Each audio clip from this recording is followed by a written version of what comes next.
A year ago this week, Jane Taylor was rescued from the rubble after a magnitude 6.1 earthquake collapsed hundreds of buildings in Christchurch. The verandah basically fell on top of me, together with a lot of the parapets and boulders, and I mean everything just fell on top of me. The 54-year-old had terrible injuries, but after 3 months hospitalized, she's fully mobile again and enjoys family life.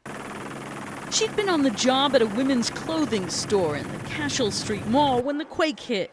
Businesses are operating again there, but out of containers.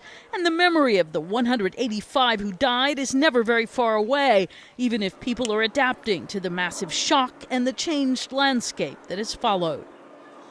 The luxury Crown Plaza Hotel is one of 1,200 buildings being demolished in the city's so-called red zone, deemed too unstable to repopulate.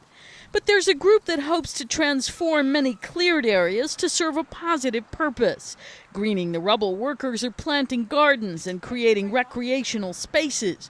Overall, Deputy Mayor Nairi Button is hopeful while still aiming to be realistic. We've got to remember that the recovery and the rebuild is really a 50-year process. And most of us in my generation won't see the end of it. But I think for where we're at in the recovery, the length of time since the event, I think we're recovering really well. Much of the rebuilding in the province of Canterbury is taking place in satellite communities like Halswell. Despite the magnitude of the disaster and the continuing aftershocks, the population has dropped less than 2.5%.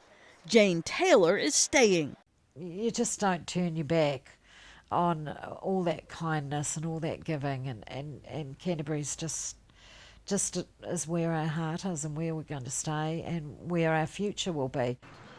Others, too, say people caring for each other appears to be a legacy of the Christchurch quake. Karen Sloan, The Associated Press.